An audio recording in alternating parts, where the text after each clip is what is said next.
Oi pessoal, tudo bem?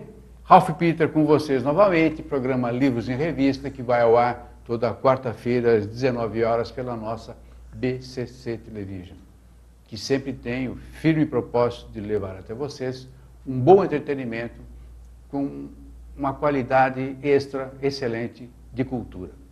Cultura esta que também será levada a efeito, só que uma cultura, posso falar enóloga?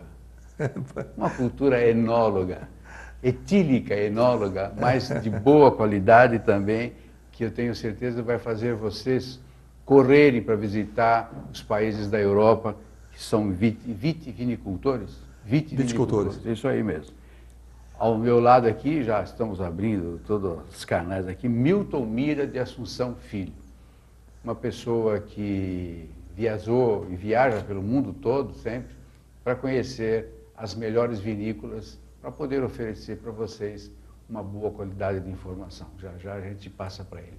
Antes, a nossa equipe, Betânia, Luciana, Márcio, Verão, em suma, todo mundo que faz com que tenhamos qualidade para atingir até o vídeo de vocês. Ricardo Viveiros, que é da Viveiros e Associados Oficina de Comunicação, que pautou esse ilustre ser aqui, www.viveiros.com.br, telefone em São Paulo 11 3675 5444. Maria Estela Gaides também, que está sempre nos dando muito apoio, que a partir do seu site www.com, situado em Lisboa, nos insere no universo lusófono, dando-nos uma boa audiência, com uma qualidade, um gabarito sensacional. E agora também pelo Facebook, é Estela.Guedes 56. Milton Assunção, como eu já falei para vocês, Milton Mira de Assunção Filho, administrador, economista, especialista em marketing, palestrante internacional e criou a editora M-Books. Como editor, publicou um número assombroso de livros, 2.500 livros. É, como editor. 2.500 livros. Mas se não for mais, viu? A essa altura, porque né? eu publico livros desde 1982, 83. Meu primeiro livro como editor eu publiquei em Portugal. Eu era diretor da McGraw-Hill em Portugal. Eu publiquei um livro de estatística do professor Bento Murteira, que era o espécie do Meirelles de lá de Portugal, e era subordinado ao Cavaco Silva. Sim. Foi naquela época. Nossa. O Cavaco Silva era o presidente do Banco de Portugal. Eu publiquei o livro de estatística do Bento Murteira. Foi o meu primeiro livro publicado. Eu morava em Portugal e era editor da McGraw-Hill na época. E veio para cá, por quê, meu? Tá brincando. É interessante, né? E como autor, é o seu 8º livro esse? 8º livro, é. 8º livro. Depois eu já dou o nome para vocês. Olha, ele é uma das poucas pessoas que eu conheço que trabalha naquilo que gosta. Ele literalmente tem um trabalho miserável. Como é estafante o seu trabalho? Eu fico, nossa, olha, eu fico com pena de você. Eu publico por ano, fico com pena. Todo ano eu publico cerca de 30 a 60 livros como editor. E publico nos últimos tempos pelo menos um livro de minha autoria a cada 2 anos. Chama M-Books a tua editora? M-Books. Antigamente eu tinha uma editora chamada Macron Books. Macron Books. Essa é a minha editora. Eu publicava muitos livros de informática, livros universitários, qual é a linha marketing. Qual é a linha dele? Rapidamente, só para... A linha hoje é variada, né? Eu tenho livros de economia, administração, recursos humanos, autoajuda, nutrição, mas a minha linha principal são livros de história, história da Primeira Guerra, Segunda Guerra Mundial, histórias da medicina, da... Porque você, pelo que eu vi no teu livro, você é um amante da história, sim, literalmente. Eu sou apaixonado pela história. Quando eu viajo, principalmente, eu levo muito em consideração na programação da minha viagem, que eu faço sempre com antecedência, a história da região onde eu vou. Porque eu vou contar uma historinha para vocês que é interessante. Quando eu fui a Israel pela primeira vez, o guia levou a gente num lugar, não falou nada, e falou: aqui foi acontecer um acontecimento importante, bíblico, histórico. Nós descemos, era um vale, tinha 2 morrotes, e ele falou assim, simplesmente assim: do lado de lá estavam os hebreus, do lado de cá estavam os filisteus. Os filisteus tinham um gigante chamado Golias. Aí eu olhei e falei: nossa, foi aqui, quer dizer, imagina a dimensão que tomou aquele lugar para mim. E ele falou isso friamente. Friamente. Imagina, então eu acho que quando as pessoas vão visitar um lugar, No caso aí, por exemplo, das regiões vinícolas que eu falo, é importante que as pessoas saibam o que aconteceu ali. Por exemplo, se vai para o Chile, como que o vinho chegou no Chile, como chegou em Mendonça, como chegou na região do Alentejo do Douro, como começaram os vinhedos, na Toscana, na Provence, na Borgonha. Então, no meu livro, eu trato justamente da história de cada região. E é interessante. São todas histórias diferentes umas das outras, com exceção, por exemplo, de que na Europa, coincidentemente, os romanos estavam em todas, né? Bom. Mas antes dos romanos já havia vinho. Na região da Toscana, os etruscos já faziam vinho. E eu conto a história de como houve o desenvolvimento, como que os vinhedos desenvolveram, depois como que apareceram as vinícolas, primeiro eram as garrafões. O livro, o vinho em garrafa, ele não é tão antes, não. O vinho em garrafa é relativamente perto agora, não foi comercializado porque em garrafa. Antes não existia garrafa. Eles eram condicionados aonde? Em garrafões. Em garrafões. Então, quer dizer, essas histórias todas. Depois, no meu livro, eu falo como é que você visita esses lugares, como se você contrata um guia, em que hotéis que você pode ficar, que vinícolas que você visita. E quais eu recomendo, eu falo dos terroirs, das castas. A única coisa que eu não falo, Ralph, esse vinho é bom. Você tem que tomar esse vinho porque esse vinho é bom. Vinho bom é aquele que sabe bem na tua boca e cabe no teu bolso. Acho que interessante. Porque não adianta eu falar esse vinho é bom para você. De repente é bom para mim, mas pro teu gosto, pro sabor seu paladar, né? Não, e outra, depende também, por exemplo, você chupa uma barra de anis, vai tomar um vinho, acabou o vinho. Não, emoção. Você está tomando um vinho maravilhoso, você tem uma notícia ruim, aquele vinho fica péssimo. Pelo contrário, você está tomando um vinho mais simples, né? Um varietal, um village, um vinho jovem, uma boa companhia, com um belo tiragosto, um bom papo, aquele vinho fica maravilhoso. O que é vinho varietal, já que você falou? Leio isso, eu nunca consegui entender. Não, vinho varietal é aquele vinho, entre aspas, barato. É aquele vinho que as vinícolas fazem quantidades para colocar logo no mercado. É o vinho que eu chamo do cash flow. Porque você imagina que numa colheita de um determinado ano, eles não podem colocar toda a colheita nos barris de carvalho e esperar 12 meses, 18 meses para colocar no mercado. Eles precisam fazer caixa. Então, eles pegam uma quantidade de uva, fazem o vinho que chama de varietal. Geralmente é monocasta, mas algumas vezes coloca lá 80% de uma casta e 20% de outra casta, mas é o vinho que vai já para a garrafa e vai para o mercado. É aquele vinho que é mais barato no supermercado. Para fazer o dinheiro da feira. É o vinho do cash flow. Claro.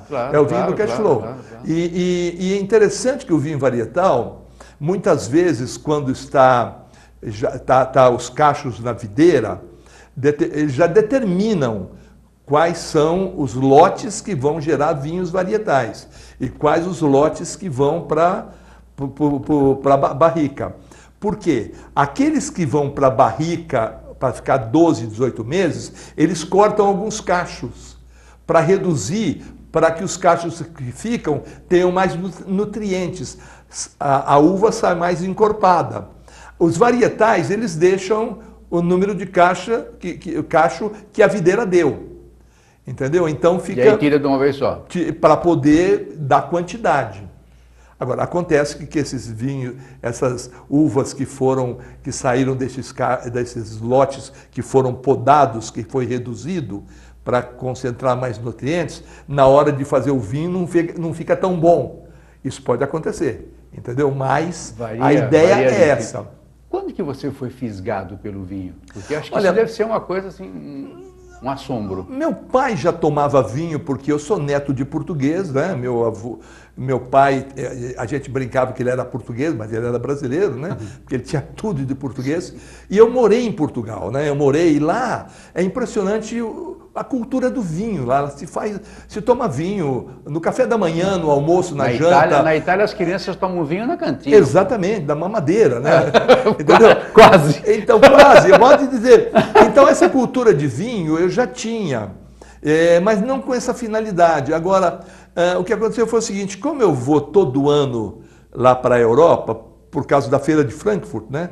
Para acompanhar os lançamentos dos livros, eu aproveitava e ia visitar a Europa em alguns lugares. E acabei me concentrando nos últimos tempos em regiões vinícolas. E aí eu resolvi escrever um blog uma vez e o blog teve um retorno incrível, as pessoas curtiram demais. Aí eu escrevi o segundo blog, o terceiro. Quando eu vi, eu tinha 28 blogs, textos, e aí um amigo falou, Milton, você tem texto para um livro. Eu falei, é verdade. Aí eu revisei, verifiquei que tinha conteúdo para fazer um livro. Deixa só, vocês não fazem ideia a beleza que é esse livro e a quantidade de informações úteis que vocês não fazem ideia, porque ele faz o seguinte, ele vai, por exemplo, Budapeste. Ele explica a origem do nome Budapeste, o que aconteceu, e fala, e depois ele acaba falando também das vinícolas existentes em Budapeste, assim como faz com a Toscana, com as regiões do Alentejo e Piemonte, e vai por aí. Toda a região da França. Olha, é um livro, inclusive, você trouxe o livro, ele já foi devidamente roubado pela nossa técnica, porque eu não sei se eu vou ter espaço, porque eles devem estar manuseando o livro lá. Você acabou de criar uma baderna na nossa técnica. Porque realmente é muito bonito, digno para você deixar à amostra e muito útil. São informações básicas, não para você se tornar um enólogo ou um profundo conhecedor, mas vale para isso também. Desperta o desejo de conhecer o local, se puder ser agente turístico também. É verdade. Desperta para conhecer o local e conhecer, olha, vinícola é uma experiência única, né? Então, mas... Aquelas parreiras, aquela coisa maravilhosa. Mas interessante é que eu consegui colocar no livro um ritmo interessante de leitura que o pessoal tem elogiado, que você começa a ler o livro... Você não consegue parar de ler? E vem história, depois falo dos terroirs, depois eu falo das castas, e eu conto histórias das regiões, né? Isso que é interessante. Eu consigo pensar histórias que muitas vezes as pessoas falam, puxa vida, não imaginava que tivesse essa história nessa região. Eu tenho histórias que eu conto no livro de Portugal, que os portugueses não sabiam. Eu tenho histórias que eu conto, por exemplo, da região de Mendonça e do Chile, que o pessoal não sabia. Sim, porque estão entendeu? lá, né? Mas porque eu pesquiso, né? Eu faço pesquisas. Eu vou, antes de ir, eu pesquiso. Então, quando eu programo a viagem, eu já tenho mais ou menos uma ideia de como vai acontecer. Eu levo 3 máquinas fotográficas, eu mesmo fotografo. Aliás, por falar em fotografia, eu pedi para a Luciana inserir na tela, no nosso monitor, olha, essa foto, por exemplo, isso é Portugal? Então, essa foto é uma vinícola chamada Carvalhas. Eu estou ali com o agrônomo e olha, parece uma colcha de retalhos, é o Douro. Atrás, parece uma colcha de retalho. Ali eu vi o Douro, imagina aqueles vinhedos lá. Ficam atrás, né? Atrás. Os montes ali. Assim, os vinhedos ficam assim caindo sobre o rio. E é impressionante, é um lugar magnífico, maravilhoso. É isso que essas visitas que eu faço. Qual é o clima? É quente, frio? Aí é interessante. Quando eu estava conversando com esse agrônomo, estava um calor danado. E aí eu falei para ele assim, puxa vida, será que as cepas, eles não sentem o calor? Ele falou para mim assim, essas cepas, a raiz está a mais de 8 metros de profundidade. Lá embaixo está fresquinho, ele falou. Pergunta para ela falou, não, aqui está fresquinho, aqui está fresquinho. Porque isso é interessante. A raiz da uva, da cepa, do vinhedo, sim, ele desce em direção verticalmente, para buscar umidade, para buscar frescor e para buscar nutriente. É por isso que se diz que não deve plantar vinhedos em solo muito fértil, porque se plantar em solo muito fértil, a raiz tende a crescer para o lado e automaticamente absorve muita água. E não pode absorver muita água, então ela tem que descer buscando. E aí é um solo de xisto. Então a raiz vai descendo assim, buscando espaço. Então quando ela chega no lugar onde ela se sossega, acomoda, é fresquinho, tem umidade. E porque eu ouvi dizer, agora você vai me dizer se é verdade ou não, que o solo árido do Chile dá boa cepa justamente por ser árido. Mas se ela precisa de se sentir com um ambiente fresquinho, como é que se dá isso? Então, o Chile tem 4 regiões, né? No entorno de Santiago tem uma região que é o Vale do Rio Maipo. É onde está Contitoro, está Carmen, a Santa Rita, está Pérez Cruz. A cidade já chegou lá, está no entorno da cidade. E o solo lá é argila com pedra, com pouquíssima umidade, porque lá não chove. Santiago praticamente não chove, é impressionante. O ano inteiro chove 2, 3, 4 vezes por ano. É deserto. Então tem água por causa do degelo, né? Tem o Rio Maipo é do degelo. Todo o irrigamento é por gotejamento. São os canos de plástico que vai gotejando água. Já ao norte tem o Vale de Casablanca e o Vale do Rio Aconcagua. O Rio Aconcagua é muito parecido com o Vale de Maipo. Já Casablanca não chove nunca, mas olha que coisa interessante. Tem uma espécie de uma cordilheirazinha entre Santiago e o mar, que é Valparaíso. Todo dia sobe do mar uma neblina, que se você chegar lá 8, 9 da manhã, o vale está totalmente coberto por uma neblina que vem do mar, bate na cordilheira e fica parada. É aí que vai a umidade para a região. A umidade é trazida do mar e para. Não fica salgado? Você sai do túnel, você fala, meu Deus, está um sol maravilhoso do lado de lá do túnel, do lado de cá está totalmente neblina, você não vê. É a umidade que vem do mar que gera a umidade para o vinhedo. E com um pouco, logicamente, de maresia, o solo é arenoso, com pouco argila e um pouco de pedra, que é propício à uva branca. Então lá se planta muito uva para a produção de espumantes. É interessante. Então o Chile tem 4, 5 regiões completamente diferentes. Porque no sul, a 3 horas no sul, tem a região de Colchagua, que é o futuro do vinhedo do Chile, que tem lá a La Postole, a Montes, a Los Vascos, e aí é um solo também de argila e pedra. Então, cada região é interessante. Portugal é um paizinho pequenininho, tem microclimas impressionantes. Se você vai do Algarve até o Minho, o país inteiro tem microclimas. É impressionante. Que vai mudando. Vai mudando. Por exemplo, se você for em Portugal, a laranja amadurece primeiro no Algarve do que na região do Minho, por causa do sol. Então, é interessante que eu morava em Portugal, o pessoal falava assim, já tem laranja, não é, tem a laranja. Ah, mas tem que ser do Algarve, porque do Algarve que já está madura. Quer dizer, demora Isso tempo. Na Feira Livre deve ser um barato. Um paizinho pequenininho. E o vinho, né? O vinho em Portugal, se você vai na região do Alentejo, é completamente da região do Dão, que é completamente região do Douro. Eu sempre tenho a impressão, porque eu não sou um conhecedor de vinho, também não sou um grande degustador, mas, infelizmente. Mas a impressão que eu tenho é que o vinho português ele é mais ácido, é impressão minha ou é verdade isso? Tem uma certa acidez? Não, ele é mais encorpado. Encorpado? A região do Douro é mais encorpado. Hoje, ele já tira um pouco da acidez. Já existe uma técnica, né?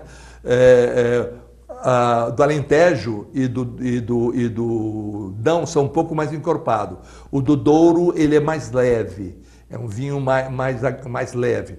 Agora, tem uma região em Portugal chamada Bairrada, que é para cima de Coimbra, ali um pouquinho para cima de Coimbra, chama Bairrada. É famosa porque tem o famoso leitão da Bairrada. Da Bairrada. Eles têm lá uma produção de vinho, ali realmente tem muita acidez. Tanto é que quando eles fazem a maturação do vinho, a fermentação, tem que ficar um tempo maior para acabar com a acidez. Mas em compensação, ele é muito mais longevo.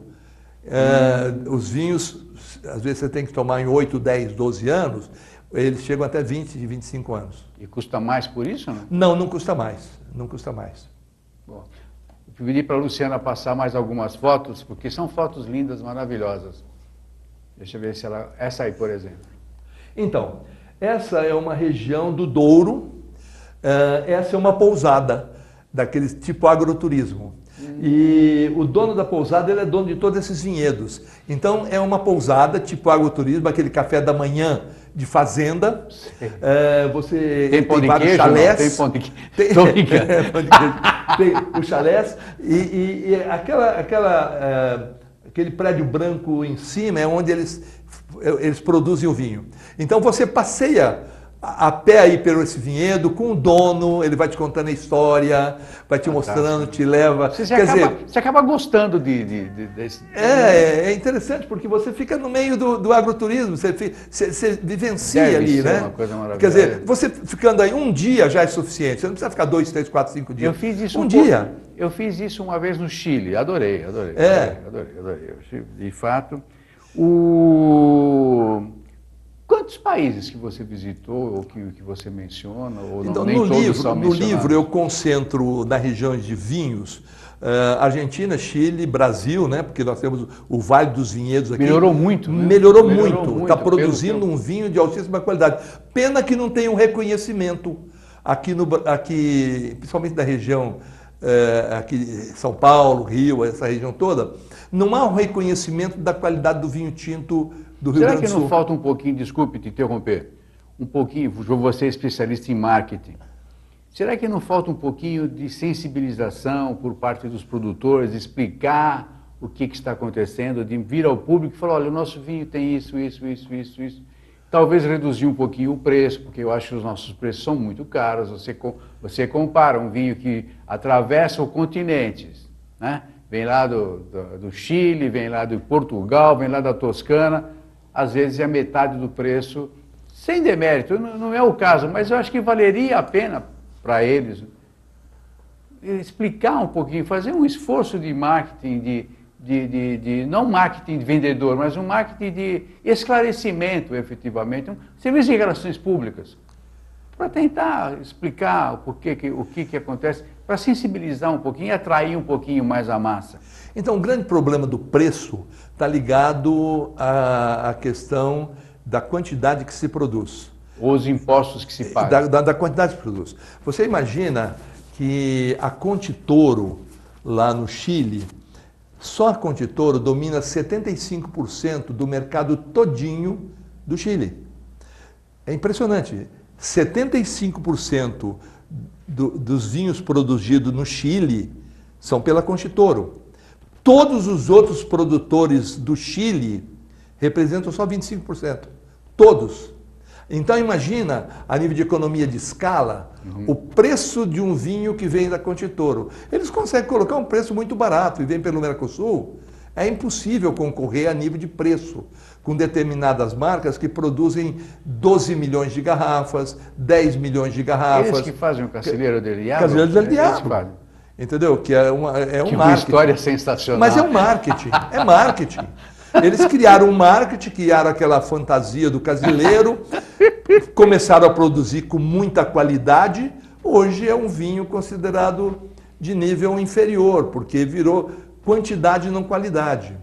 Então, imagina a Catena Zapata na região de Mendonça, eles produzem milhões de garrafas. O pessoal aqui de Bento Gonçalves e Caxias, e principalmente Garibaldi, a produção é muito menor.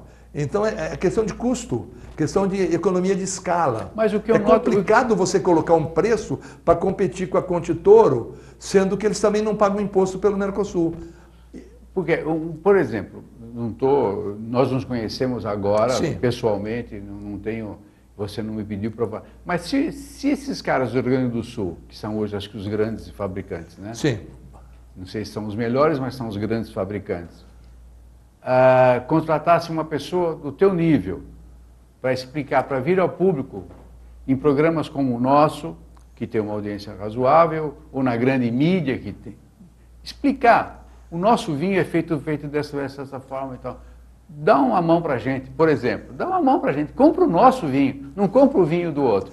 Uma campanha, sei lá, você sim está entendendo? Sim. Eu fico com muita pena de ver esse mercado na mão de terceiros. Nada contra, claro, o mercado está aberto e tem que ser aberto.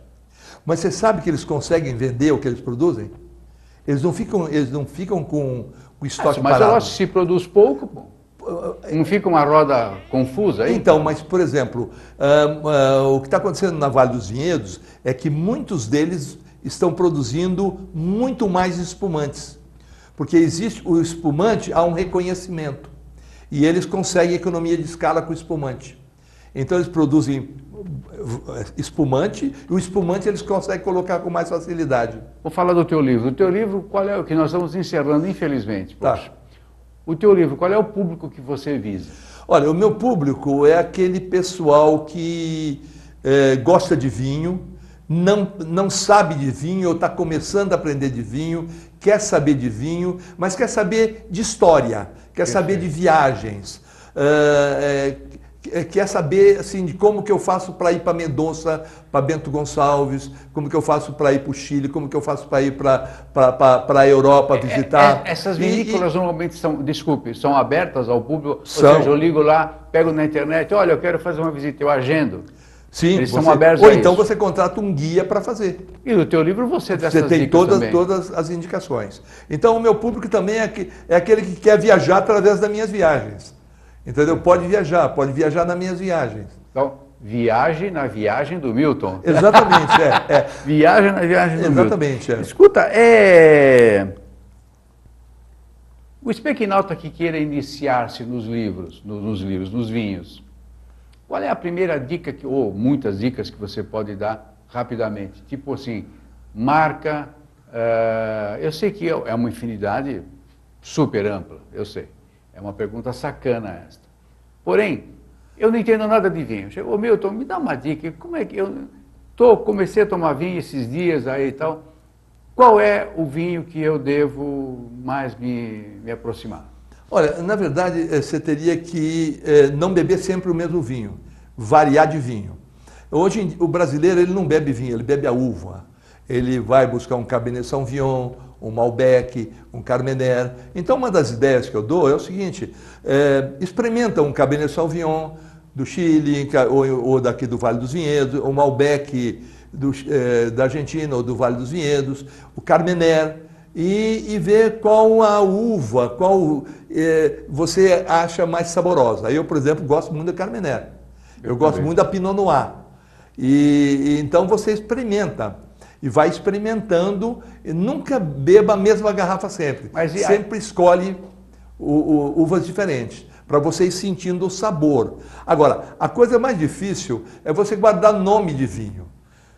A pessoa fala assim, você conhece o vinho tal? Na região de Châteauneuf-du-Pape tem 5.000 produtores de vinho. Imagina quantas garrafas de vinhos diferentes há. Entendeu? Então, quer dizer, guardar nome de vinho é difícil. Aliás, é por isso que os caras vão nas uvas, né? É por isso que os caras vão nas uvas, exatamente. Agora você falou Châteauneuf-du-Pape.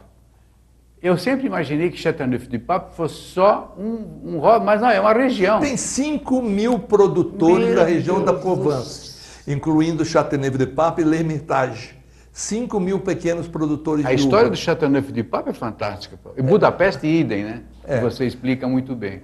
Châteauneuf-du-Pape, curiosamente, tem uma história interessante, porque foi quando o papado foi para Avignon, saiu de Roma, foi para Avignon, e o segundo papa de Avignon, ele chamava João 22. E ele que desenvolveu toda a cultura de vinhedos na região da Provence. Hoje a Provence, que produz Châteauneuf-du-Pape, L'Hermitage, toda aquela região deve a economia ao João 22. Talvez tenha sido isso que o nosso Papa mais atual se chamou João 23. Porque ele foi um desbravador, ele foi um Papa revolucionário da época. Um Papa revolucionário. Ele dinamizou a economia da região, estimulou o pessoal a plantar vinhedos, a fazer vinho e estimulou toda a região. Quer dizer, o Papa João 22. É interessante. E o lance do tempo da garrafa, por exemplo, isso aqui é uma safra tal, isso aqui é uma safra tal, olha, como é que eu localizo, por exemplo, um vinho bom é um vinho de muitos anos? Não tem nada a ver. Tem nada por exemplo, um vinho varietal, um jovem, esses vinhos, você tem que beber em 2 anos. Quanto mais rápido, melhor. Mais rápido, melhor. Os vinhos que ficam 12 meses na garrafa ou 18 meses na garrafa têm tendência de ser mais longevos. Mas não significa o fato dele ficar tanto tempo na garrafa, ele vai ficar melhor. Tem uma exceção, que é o vinho Brunello, da região de Montalcino, que é na região da Toscana. O Brunello, o momento ideal de você beber o vinho Brunello é 12 anos da data que está no rótulo. 12 anos. A partir de um dia depois dos 12 anos, teoricamente, ele começa a perder qualidade. Você pode beber a qualquer momento, mas se você beber 12 anos depois, ele está no auge. E quando você fala no auge, ele fica o quê? Mais denso, mais doce, mais... Não, mais ele está mais assim, mais saboroso, Só Quer isso. dizer, essa questão de denso, encorpado, e tudo, mantém, né? Acho que vai também de cada um. E vai perdendo também um pouco do tanino, aquele vermelho intenso vai diminuindo. Você sabe uma coisa que eu nunca, alguns amigos enólogos, olha aqui, coloca o nariz, né, na taça. Sim.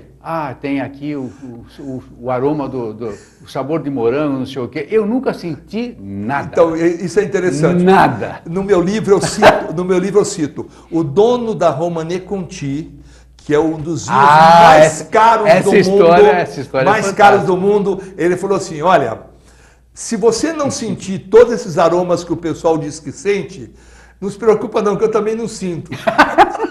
Não, mas tem uma história de um cara que ele do Romanée Conti, que ele foi num restaurante e pediu uma garrafa e o cara trouxe uma outra, porque não? Ele falou, não, é a mesma coisa. Não conheço essa história. Pai, também não vou contar porque ele é longo. Eu achei que você... Está no seu livro isso? Não, da Romanée Conti eu tenho uma história que é o seguinte, que quando eu estava lá em Bonn, que é a região lá, tinha 2 ingleses que estavam querendo comprar Romanée Conti para um evento que ia ter em Londres. Aí o dono do hotel entrou em contato com a Romanée Conti e falou, olha, aqui nós não atendemos, você tem que tentar comprar numa loja, a gente não atende. Eles estão com 20 anos de futuros produções já vendidas. Eles produzem 3 mil garrafas por ano só. 20 anos? E eles foram na loja, encontraram só um Romanée Conti por 18 mil euros. E aí eles compraram 6 Romanée Bon Vivant, que é outro Romanée, por 3 mil euros cada um, 6 vezes 3, 18. Então, por uma garrafa de Romanée Conti, eles compraram 6 outros Romanés. Porque Romanée Conti é uma região chamada Vosne-Romanée, que tem 7 lotes, que é uma região considerada Côte d'Or, a Costa do Ouro. É o terroir mais perfeito para vinho do mundo. A Romanée Conti é um vinhedo de um quarteirão só. Um quarteirão. Imagina um quarteirão de vinhedo. É isso que é a Romanée Conti. E fabricam aonde? 3 mil garrafas só. Só que os vinhos são vendidos a 18, 20, 21 mil euros da garrafa. Sim, porque era uma raridade. Inclusive, eu nunca tinha sabido e conhecido alguém que tinha bebido um Romanée Conti. Aí eu encontrei uma senhora... Mesmo você que viaja para... Eu encontrei uma senhora francesa que é dona de uma vinícola lá na Vosne-Romanée, mas não produz Romanée. E eu falei para ela falou assim, eu um dia comprei um Romanée Conti e bebi. Eu falei, quanto você pagou? Ela, como toda boa francesa, falou assim, meu problema. Está pagando até hoje. Não, ela não quis dizer, né? Eu também fui muito indiscreto em perguntar, né? Poxa vida. Escuta, Para encerrar, hein? Infelizmente, é papo para 15 programas, tranquilo. É só me chamar de novo. Está chamado, está intimado, não está chamado. Aquela frase que mais ou menos você falou, que é o melhor vinho, o vinho é aquele bom que é aquele você que gosta. sabe bem na tua boca e cabe no teu bolso. Você sabe que eu nunca ouvi esse termo sabe? Sabe, quer Então, dizer, deixa eu te explicar. Saber sabe. em Portugal é combinar, é ficar bem. Eu vou contar uma história. Eu estava um dia lá com uns amigos brasileiros, e num restaurante lá em Évora, e a esposa do amigo falou assim, eu queria isso com isso. Aí o garçom falou assim, mas isso, senhora, não sabe bem com isso, quer dizer, não combina. Aí ela falou assim, mas eu que sei. Eu sei o que eu quero. Eu falei, dona sabe bem aqui significa não combina. Então eu usei a expressão para homenagear os portugueses. Essa frase eu criei porque é assim que se fala em Portugal. Não sabe bem. Mais um aprendizado, muito obrigado. Então quer dizer que a frase vale, ou seja, gostou? Continua. Porque o importante eu falo, qual que é o vinho bom? Aquele que é gostoso na tua boca. Pode ser de 30, 40, 50 reais, 60. Depende do prazer que você tem na tua boca. Por isso que eu falo, o vinho bom é aquele que sabe bem na tua boca e cabe no teu bolso, que você tem dinheiro para comprar. Sabe que uma vez eu tomei um vinho, tipo Liebfraumilch, mas é aquela uva Spätlese, sabe aquela que amadurece no pé? Sei. Fica doce. Você consegue tomar aquilo lá? Não, eu não tomo. Eu doce. não aprecio, não aprecio. É muito, muito doce. Mas é mais feminino, né? Mulher que gosta muito disso. Hoje está muito na moda, nesses happy hour, ao invés da garota ou da mulher pedir um drink, mulher gosta de drink colorido, né?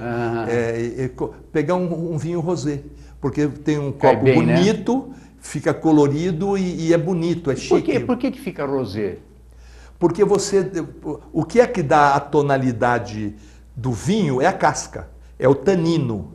O tanino está na casca. Então o rosé, quando está fermentando, todo vinho, independente da casca, por dentro ele é branco. Sim. A cor é clara.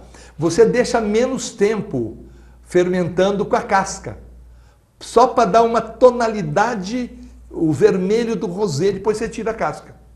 Entendeu? É fantástico. É uma maneira, ou então você fermenta, depois você joga um pouco de casca também. Você pode jogar depois um pouco de casca. Um vinho é doce, o outro é meio doce, seco, meio seco. Na verdade, o demi-seco e o brut é em função do açúcar que você coloca. Porque o produtor coloca. Quando você faz o espumante ou a champanhe, num dado momento, para acelerar a fermentação e criar aquelas borbulhas, é colocado um pouquinho de açúcar para dar uma fermentada. Então, dependendo da quantidade de açúcar que você coloca, se você coloca até 35 miligramas, demi-sec. Se você colocar até 15 miligramas, é brut.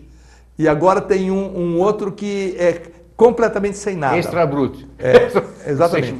Extra Vai brut. chamar isso mesmo? Eu acho que é. Eu não tenho certeza, mas eu acho que é extra brut. Olha só. Bom, meu amigo, quando é que você volta mesmo? Então, só me convidar, estou à disposição. Quando é que você volta mesmo? Só marcar. Tem algum livro já no forno ou não? Como é? Tem outro livro no forno? Então, eu estou continuando a viajar, eu estive agora em Montevidéu, voltei ao Chile e estou indo agora para a região de Rioja, na Espanha. Vou ficar uma semana lá visitando vinícolas na região da Espanha. É um trabalho árduo, né? Que chato. Eu fico com pena. Olha, realmente, que tristeza. Você precisa de alguém para carregar a tua mala e tal. Conta comigo. Muito obrigado mesmo por ter vindo. Muito obrigado pela oportunidade aqui de falar com vocês. Você é um editor e escritor, viajor. E eu espero que você continue assim com esta força, com esta vitalidade e continue a prodigalizar todo mundo com os seus conhecimentos. Então, o meu livro, só para complementar, ele está à disposição nas livrarias e está também na Amazon.com, Saraiva.com, Cultura.com e em todas as livrarias, boas livrarias do Brasil. Viagens, Vinho e História. O título reflete efetivamente o que você vai encontrar neste livro, que é maravilhoso, você não consegue parar dele. Acabou com a nossa técnica. Outra coisa também, eu gosto de falar, né? Perceberam bastante. Então, quem quiser me convidar também para fazer palestra, eu estou à disposição. Como é que te acha? Bom, eles o telefone... MBooks. Ou então blog do Milton. Ou então no telefone 3833-0330, São Paulo. Perfeito. Meu caro, obrigado. Muito obrigado pelo convite e pela oportunidade de falar com vocês. Milton Mira de Assunção Filho. É o homem. Esse cara conhece tudo, um viajante inveterado, boa praça, um bom português de coração e de estima. Pessoal, muito obrigado pela companhia. Até a próxima. Tchau, tchau. Felicidades.